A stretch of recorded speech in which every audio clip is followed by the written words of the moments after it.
Canada calling میں آپ کو خوش آمدید. میں آپ کا ہوسٹ دوست ارشد بھٹی ہوں. بہت شکریہ کہ آپ ہمارے ساتھ ہیں. خبروں پہ آپ نے ڈیٹیل سنی پچھلے ہفتے کیا ہوا. انہی خبروں پہ تبصرہ ہم لیا کرتے ہیں. لطافت صدیقی صاحب کینیڈین نیشن نیوز کے چیف ایڈیٹر ہیں, ہمارے ساتھ موجود ہیں. خوش آمدید کہیں گے لطاف صاحب. السلام علیکم. جی وعلیکم کیسے ہیں السلام. آپ سر؟ خیریت سے؟ ٹھیک ٹھاک ہے. لطاف صاحب بہت سی ڈیولپمنٹ ہوتی رہتی ہے پاکستان میں, تو کوئی دن گزرتا نہیں ہے جس دن کو خاص خبر نہ آئے, لیکن آورلی چینج ہوتا ہے. لیکن دو بڑی امپورٹنٹ ڈیولپمنٹ ہے. ایک تو فخر الدین جی ابراہیم چیف الیکشن کمیشنر مقرر ہوئے ہیں, کسی کو اعتراض بھی نہیں ہے. کیا اس آپ کو مطلب یہ جو نامینیشن ہے یا کہہ لیجیے کس طرح سے اعتراض تو اس لیے ہو نہیں سکتا کسی کو کہ فخر الدین جی ابراہیم کا جو پاسٹ ہے, ہی از ویری آنیسٹ جج and he is very brilliant and educated, بہت زیادہ قانون کے ماہر بھی ہیں. اور میں یہ سمجھتا ہوں کہ گورنمنٹ اور نواز شریف کے درمیان انڈرسٹینڈنگ ہو گئی تھی پہلے سے کہ بھائی اس آدمی کو آپ چیف الیکشن کمیشنر الیکٹ کر دیں, بنا لیں, اپوائنٹ کر لیں. تو proposal came from the opposition. Constitution میں یہی لکھا ہے کہ اپوزیشن اور گورنمنٹ دونوں مل کے چیف الیکشن کمیشنر کا تعین کریں گے. اس کے بعد جو آج نیا, وہ تو پھر ہو گیا تھا پہلے, آج تو نوٹیفیکیشن ہونا تھا, لیکن نوٹیفیکیشن کے وقت عمران خان جو ایک تیسری قوت کہہ رہے ہیں لوگ, چونکہ ادھر تو الائنس ہے, ادھر اپوزیشن ہے, عمران خان کے ممبران پارلیمنٹ میں تو نہیں ہے, قانونی تو ان کو کوئی حیثیت نہیں ہے کہ ان کو کنسلٹ کیا جائے, لیکن انہوں نے ایک پولیٹیکل پارٹی کے لیڈر کی حیثیت سے انہوں نے اس کو ویلکم کیا. صاحب ایک چیز آپ نے جو کچھ اعتراض صرف اس پہ آیا ہے ان کی ایج کے حوالے سے ہے. عمران خان نے بھی ذکر کیا, باقی لوگوں کی 84 ایئرز ان کی ایج ہے, لیکن باقی کوئی اعتراض اس حوالے سے نہیں کیا. میرے خیال یہ بھی اعتراض ایسا نہیں, جب آپ ٹھیک ٹھاک ہیں تو کیا ایج اس حوالے سے؟ 84 ایج, وہ تو اجائل ہیں, کام کر رہے ہیں, یہ میرا خیال ہے یہ اعتراض ٹھیک نہیں تھا. نہیں یہ کہا نہیں, بس سب نے کہا جی بہت اچھا ہے, بس یہی زیادہ ہے. نہیں. اور دوسری بات میں یہ بھی کہنا چاہوں گا یہاں پر کہ اس میں جو فرق ہوگا, جو بڑی بات ہوگی, دیکھیے ایک تو سب کو یہ اطمینان ہو گیا کہ اب بے ایمانی نہیں ہوگی, لیکن الیکشن میں جو بے ایمانی کرتا ہے, جو قوتیں کرتی ہیں, وہ چیف الیکشن کمیشنر نہیں کرتا یا اس کا سٹاف نہیں کرتا. تھوڑے لیول پہ ہو تو ہو, لیکن عام طور سے وہ نہیں کر سکتا, اس لیے کہ وہ کیسے سپروائز کر سکتا ہے کہ نمبر 644 جو نوشیرہ میں کیا ہو رہا ہے نا, اس کارڈو میں کیا ہو رہا ہے, فلاں میں کیا ہو رہا ہے, وہ کر سکتے ہیں. وہ جو قوتیں الیکشن مینوپولیٹ کہہ لیں, ریگنگ کہہ لیں, جو کچھ بھی کرتی ہیں, وہ قوتیں کوئی اور ہیں. اس کو آپ بھی جانتے ہیں, ہمارے ناظرین بھی جانتے ہیں. لیکن فرق یہ پڑے گا کہ یہ جو ہیں فخر الدین جی ابراہیم, جو ان کا ماضی رہا ہے, ان کو جہاں بھی شکایت آئے گی کہ یہاں الیکشن میں کوئی دھاندلی ہوگی, اس کو روک دیں گے. ہاں, مطلب فیصلہ انڈیپینڈنٹ طور پہ کر سکتے تو وہ پھر روک دیں گے. وہ پھر اگر فرض کیجئے 20 رائڈنگ میں الیکشن ہونے, تو ممکن ہے وہ یہ بھی فیصلہ کریں کہ وہ الگ الگ تاریخوں میں کریں, اور وہ خود چاہے ان کی ایج کچھ بھی ہو, پھر وہ وہاں چلے جائیں. یہ ایک اچھا فیصلہ ہے, اور اس حوالے سے لوگوں نے اس کو لگا. ایک بات آپ نے درمیان میں کی ہے, ایک انڈرسٹینڈنگ اپوزیشن کی اور گورنمنٹ کی اس حوالے سے پہلے سے تھی. آپ کو لگتا نہیں کہ بہت سے سلسلوں میں ان کی آلریڈی انڈرسٹینڈنگ ہے؟ جیسے فرض کر لیجئے ابھی گیلانی صاحب کا بیٹا, جہاں سے گیلانی صاحب کی سیٹ خالی ہے وہاں ان کے بیٹے لڑ رہے ہیں, نون لیگ نے وہاں پہ کوئی اپنا جو امیدوار ہے وہ کھڑا نہیں کیا. اور باقی پہلے بھی ایسا رہا کہ جہاں جہاں پیپلز پارٹی جیتی تھی وہاں پہ نون لیگ نے, اور جہاں جہاں نون لیگ جیتی تھی پیپلز پارٹی نے اپنے امیدوار بہت 90% کھڑے نہیں کیے. کبھی کبھی ایسا لگتا ہے کہ جیسے نون لیگ یہ چاہتی ہیں کہ شاید وہ اب ملٹری آ جائے تو بہتر ہے, لیکن زیادہ تر یہ لگتا ہے جیسے جو پیپلز پارٹی اور اپوزیشن کی جو انڈرسٹینڈنگ ہے, وہ یہ چاہتے ہیں کہ ملٹری نہ آئے اور الیکشن کا سلسلہ جاری رہے, اور اس میں ہی ان کا چانس بھی. فرض کیجیے اگر ملٹری آ گئی تو نواز شریف کی بھی تو پھر ایج کا مسئلہ ہوگا کہ وہ کتنا انتظار کریں گے. 11 سال تو انہوں نے سعودی عرب میں انتظار کیا, اگر خدا نخواستہ آرمی آتی تو پھر 11 سے اوپر جائے گا کام. 11 سال تو انہوں نے سعودی عرب میں گزارے, 5 سال زرداری کے اس میں گزارے, تو اب تو چانس ہے ان کا, تو وہ اپنا چانس کیوں ضائع کریں گے. تو اس لیے مجھے لگتا ہے کہ انڈرسٹینڈنگ ہو, لیکن میرے پاس کوئی ایسا ثبوت نہیں. پچھلے دنوں ایک بڑا اہم بیان تھا چیف جسٹس کا کہ آئین سے ماورا کوئی بھی اقدام ہوگا تو سب سے پہلے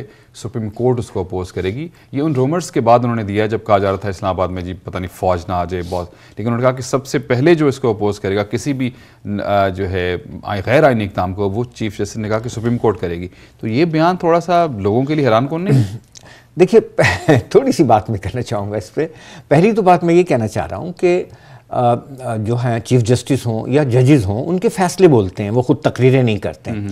لیکن میرا تو خیال یہ ہے کہ اگر میں گزشتہ 15 دن اٹھا کے دیکھوں تو انہوں نے زیادہ تقریریں کی ہیں بنسبت نواز شریف کے. نواز شریف ہے نہیں پاکستان میں, نہیں لندن سے بیان آتے رہے لیکن چلے عمران خان سے کمپیئر کر لیں. مگر میں یہ کہنا چاہتا ہوں کہ دیکھیے ایک ٹرمینالوجی ہوتی ہے کہ نیشنل اسمبلی کا اسپیکر جو ہوتا ہے نا, اس کا ٹائٹل کیا ہے, speaker, but he is not suppose to speak outside the parliament. لیکن رضا صاحب اس میں یہ بھی تو ہے نا کہ اس میں ممکن ہے کہ وہ جو ریمارکس دے رہے ہیں میڈیا اس کو خبر بنا کے پیش کر رہا ہے, یہ بھی تو ہوتا ہے نا. دیکھیے بات کیا ہوتی ہے کہ وہ تو خبر تو وہ تو جب دیکھیے نا چیف جسٹس تھوڑا سا تعلق یہ بھی آ گیا, یہ بھی تو کہتے ہیں ریمارکس تو آپ نے جب کورٹ میں ہیئرنگ ہو رہی ہے تو کوئی نہ کوئی ریمارکس تو آپ دیتے ہی ہیں نا.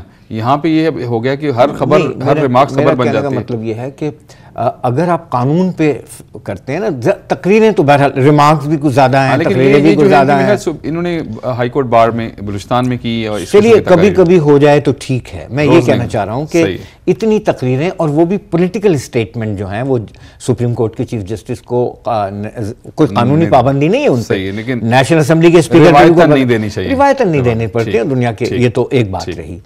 اب جہاں تک انہوں نے جو کل بات کی ہے, انہوں نے بڑی کیٹیگوریکلی ایک بات کی ہے, پرسوں کل کے اخباروں میں چھپا ہے, اور پرسوں رات کو انہوں نے کوئٹہ میں بار سے خطاب کرتے ہوئے انہوں نے کہا ہے کہ ایڈونچرزم نہیں ہونے دیں گے ہم. اور ایڈونچرزم کی جو ٹرمینالوجی ہے وہ بڑی واضح ہے. لوگ یہ سمجھتے ہیں کہ پاکستان میں دو بڑے پاورفل گروپ ہیں. ایک گروپ وہ ہے جو چاہتے ہیں کہ ڈیموکریٹک سسٹم کا جاری رہے, اور ڈیموکریٹک سسٹم کا مطلب یہ ہے کہ اس میں اقتدار بھی منتقل ہو. یہ بات نہیں ہے کہ الیکشن تو کرا دیں آپ اقتدار منتقل نہ کریں جیسے کہ یحییٰ نے کیا تھا. آج بھی اقتدار کا اسموتھ منتقل ہونا بڑا امپورٹنٹ ہوتا ہے کسی بھی ملک کی پولیٹیکل ہسٹری کے لیے, کنٹری کے لیے. ورنہ پھر آپ کو پتہ ہے کہ اگر آپ نے وہاں پر ڈنڈی ماری, اور میں یہ بھی جانتا ہوں کہ اب الیکشن کے بعد فارمیشن آف گورنمنٹ کا بننا بھی بڑا مشکل ہوگا. اس کی وجہ صرف یہ ہے کہ گروپ الائنسز بنیں گے نا, پولرائزیشن بہت زیادہ ہے. کوئی پارٹی یہ تو نہیں کہہ سکتی کہ اسے میجورٹی مل جائے گی. عمران خان کا دعویٰ ہے کہ مل جائے گا, لیکن لیٹ اس سی. اب میں یہ نہیں کہہ رہا کہ ان کا دعویٰ غلط ہے, ممکن ہے ان کو اتنی میجورٹی ہو, ان کی 77% ہو, لیکن آپ دیکھ رہے ہیں کہ پاکستان میں پاکٹس بنے ہوئے ہیں. اگر آپ سندھ میں آتے ہیں تو سندھ میں دیکھتے ہیں کہ رورل پاپولیشن کچھ اور ہے, اربن پاپولیشن ان کی سوچ کچھ اور ہے. اب پنجاب میں بھی دیکھیں نارتھ ساؤتھ کا مسئلہ ہے, پشاور میں جو زبان بولتے ہیں وہی ہیں, اب بلوچستان میں تو الیکشن کا ہی. اب انہوں نے جو تقریر کی, اچھا دوسرا ایک طبقہ تو یہ ہے کہ ڈیموکریسی چلے, دوسرا گروپ جو ہے وہ یہ چاہتا ہے کہ ملٹری آ جائے, اور ملٹری جب آئے تو اس گروپ کو کہتے ہیں کہ یہ ایڈونچر کرنے والے ہیں. صحیح ہے. اس کو روکنے کی چیف جسٹس صاحب نے کوشش کی ہے, اور بڑے واضح انداز میں کہا ہے کہ کوئی ایڈونچرزم جو ہے وہ ایکسیپٹیبل نہیں. جمہوریت کے لیے زیادہ بہتر پیغام, اور پارلیمنٹ کو کوئی گھر نہیں بھیج سکتا. اس کا مطلب پارلیمنٹ کو تو آرمی نہیں بھیجا گھر. صحیح. کوئی آدمی جوڈیشری کو گھر نہیں بھیج سکتا, عوام کے خلاف کوئی بات نہیں کی جا سکتی. سوال یہ پیدا ہوتا ہے کہ ان کو یہ بات کہنے کی اس وقت کیوں ضرورت پیش آئی, اور جبکہ ایک طرف انہوں نے بات کی اور اسی چند گھنٹے پہلے یا آس پاس کور کمانڈر کا اجلاس بھی ہو رہا تھا, جس میں کچھ کور کمانڈر کو ریٹائر بھی ہونا ہے, کچھ کو نئے کو آنا ہے, یہ ساری چیزیں. تو یہ کہنا بڑا مشکل ہو جاتا ہے, یہ بات سمجھنا بڑا مشکل ہو جاتا ہے کہ کون کس کیمپ میں ہے. اب میں نہیں کہہ سکتا کہ چیف جسٹس صاحب جو ہیں وہ جمہوریت والے کیمپ میں ہیں یا ملٹری والے کیمپ میں. میں خیال کہنا آپ کا میسج یہ تو ہے کہ انہوں نے کسی کو میسج ضرور دی ہے. میسج تو انہوں نے فوج کو دیا, اس میں تو کوئی شک کی بات نہیں ہے. اور جب کسی اخبار میں مجھے متضاد خبریں نظر آئیں تو مجھے کسی نے بتایا گیا کہ فلاں ٹیلی ویژن پہ بار بار ان کی اسپوکن ورڈ دکھا رہے ہیں, تقریر دیں. جب میں نے اس کو دیکھا تو مجھے یہ سمجھ میں آیا کہ انہوں نے واضح طور پہ یہ کہا ہے کہ پاکستان میں ایڈونچرزم کا زمانہ ختم ہو گیا. تو ایک اور بیان ہے, اس میں مختلف, اس کو لائٹ نوٹ میں لے سکتے ہیں اور ویسے بات بھی کر سکتے ہیں.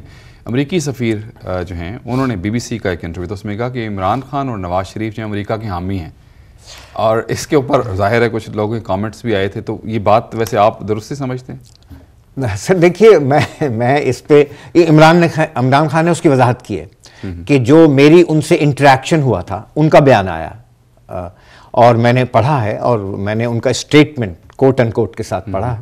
انہوں نے کہا کہ جو میری انٹریکشن ہوا ہے سعودی امریکن امبیسڈر سے، وہ آؤٹ آف کانٹیکس ہے اور انہیں مس کوٹ کیا گیا ہے امبیسڈر صاحب کو. اب یہ امبیسڈر کی اپنی مرضی ہے کہ وہ یہ کہیں کہ مجھے مس کوٹ کیا گیا ہے نہیں کیا گیا، یا اخبار والے یہ کہیں کہ انہیں مس کوٹ کیا گیا ہے. لیکن ایک بات تو آپ کو ذہن میں رکھنی پڑے گی، چاہے وہ زرداری ہوں، چاہے عمران خان ہوں، چاہے نواز شریف ہوں، تینوں پلیئروں کو سامنے رکھ لیں، الطاف کو بھی شامل کر لیں اور پارٹیوں کو بھی شامل کر لیں، مولانا فضل الرحمان کو بھی شامل کر لیں.